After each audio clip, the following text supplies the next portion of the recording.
जय हिंद साथियों, निशांत एकेडमी के करियर अफेयर्स में आप सभी का स्वागत है। आज मैं आप सभी के लिए एक ऐसा इम्पोर्टेंट नोटिफिकेशन लेकर के आया हूं जो कि आईआईटी मंडी के द्वारा निकाली गई है और यहाँ पे जूनियर असिस्टेंट की पोस्ट है। मैक्सिमम एज लिमिट की बात करें तो 35 इयर्स है। अगर आपके पास बैचलर डिग्री है विथ 55% मिनिमम मार्क्स और साथ में कंप्यूटर नॉलेज, तो फिर ये एक गोल्डन अपॉर्चुनिटी है जिसे आपको बिल्कुल भी मिस नहीं करना चाहिए। टोटल वैकेंसी की बात करें तो 17 टोटल यहाँ पे वैकेंसी बोली गई है। यूआर और ईडब्ल्यूएस के लिए 500 रुपीज़ फी है। SC ST women PWD candidate या ईएसएम के लिए 300 रुपीज़ यहाँ पे फ़ी बोली गई है। अगर आप ओबीसी एनसीएल से बिलोंग करते हैं तो उस केस में आपको 400 रुपये फ़ी पे करना है।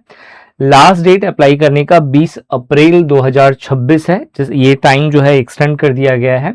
अगर आप अप्लाई करना चाहते हैं तो iitmandi.ac.in ये ऑफिशियल साइट है, यहाँ पे जाकर के आप अप्लाई कर सकते हो। एजुकेशन क्वालिफिकेशन में जैसे मैंने बोला कि बैचलर डिग्री होना चाहिए 55% अंकों के साथ मिनिमम, और साथ में आपका कंप्यूटर नॉलेज होना चाहिए। इसके अलावा इसेंशियल क्वालिफिकेशन में अगर देखो यहाँ पे दो इसेंशियल क्वालिफिकेशन है। पहला जो इसेंशियल क्वालिफिकेशन है वो है bachelor degree plus computer knowledge का। इसके साथ साथ आपका 1 साल का मिनिमम एक्सपीरियंस होना चाहिए इस फील्ड में। अगर आपका ये नहीं है तो इसेंशियल क्वालिफिकेशन में एक और क्राइटेरिया मेंशन करा गया है कि आपका मास्टर डिग्री होना चाहिए विथ मिनिमम 55% मार्क्स और उसके साथ साथ कंप्यूटर एप्लीकेशन का नॉलेज होना चाहिए। बट यहाँ पे अगर आपने मास्टर करा है तो किसी तरह का कोई एक्सपीरियंस यहाँ पे नहीं मांगा गया है। ठीक है।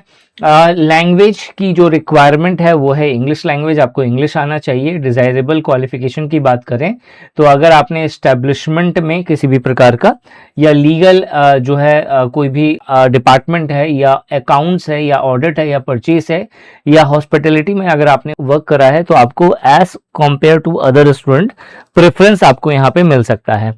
टोटल जॉब प्रोफाइल को अगर समझते हैं हम लोग तो यहाँ पे जो ऑफिस वर्क आपको जनरली मिलेगा जिसमें आपको फाइल हैंडलिंग हो गया, डॉक्यूमेंटेशन हो गया, रिकॉर्ड कीपिंग का जो है आपका काम होगा। एडमिनिस्ट्रेटिव वर्क दिया जाएगा जिसमें आपको जो भी एस्टेब्लिशमेंट या एडमिनिस्ट्रेटिव टास्क होंगे उससे रिलेटेड जो भी फील्ड ऑफिसर है उसमें आपको असिस्ट करना होगा, उनके कामों में आपको असिस्ट करना होगा। अकाउंट्स वर्क में बेसिक अकाउंट्स आपको देखना होगा, बिलिंग हो गया, ऑडिट सपोर्ट हो गया, ये चीजें आपको मैनेज करनी होंगी। परचेस वर्क में जो हैंडलिंग, जो प्रोक्योरमेंट या जो परचेस फाइल्स होती हैं उसे आपको मैनेज करना होगा। डाटा एंट्री एमएस ऑफिस से जुड़े हुए आपको काम करने होंगे। ठीक है। इसके अलावा ईमेल हो गया या फिर ऑफिशियल जो करस्पॉन्डेंस होता है उसे आपको ड्राफ्ट करना होगा। ठीक है। तो ये तो आपका हो गया जॉब प्रोफाइल। सैलरी स्ट्रक्चर को समझे तो बेसिक पे आपको 21,700 रुपए पर मंथ का मिलता है। डीए आपको 58% के आसपास यहाँ पे मिलता है, यानी कि 12,586 रुपए। एचआरए आपको 20% मिलता है, 4,340 रुपए। टीए आपको 3,600 रुपए मिलता है।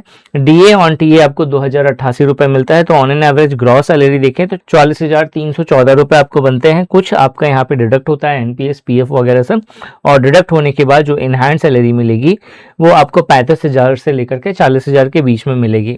करियर ग्रोथ को समझें तो सबसे पहले आप जूनियर असिस्टेंट की पोस्ट पे आप रिक्रूट होते हैं एंट्री लेवल पे। उसके बाद आप सीनियर असिस्टेंट की पोस्ट पे आप रिक्रूट होते हैं, फिर सेक्शन ऑफिसर, फिर असिस्टेंट रजिस्ट्रार, फिर डिप्टी रजिस्ट्रार की post and then finally registrar आप बनते हैं। ठीक है। सिलेक्शन प्रोसेस की बात करें तो यहाँ पे सबसे पहले आपका एक रिटन एग्जाम होगा। अगर आप उसे क्वालिफाई करते हैं तो इसके लिए ट्रेड टेस्ट होगा और इन दोनों के बिहाफ पर आपका फाइनल मेरिट लिस्ट बनेगा। यहाँ पे जो स्टेज 1 होगा वो एमसीक्यू बेस पे होगा। 100 क्वेश्चंस होंगे 100 मार्क्स का और 2 घंटे का आपको यहाँ पे टाइम दिया जाएगा।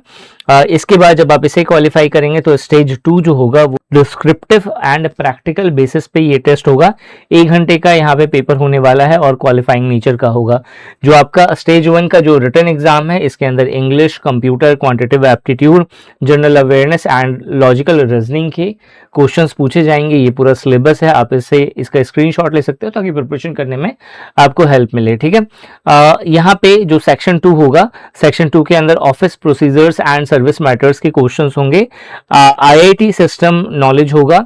स्टेज 2 की बात करें तो स्किल और ट्रेड टेस्ट के अंदर आप लेटर राइटिंग हो गया, ऑफिशियल नोट से राइटिंग हो गया, ड्राफ्टिंग ऑफिस ऑर्डर्स या नोटिफिकेशन हो गया, ऐसे राइटिंग है, प्रिसाइज राइटिंग है, केस स्टडी है, रिपोर्ट राइटिंग हो गया या कंप्यूटर प्रोफिशिएंसी टेस्ट के क्वेश्चंस यहाँ पे पूछे जाएंगे। इनके बेस्ट प्रिपरेशन के लिए आप निशांत ई एकेडमी का एप्लीकेशन प्ले स्टोर से डाउनलोड कर सकते हैं, जहाँ पे आपको बहुत ही अफोर्डेबल प्राइस पर आपको इससे रिलेटेड सारे कोर्सेज एंड टेस्ट सीरीज मिल जाएंगे। इस वीडियो में यही था। Thanks for watching this video and wish you good luck for your paper.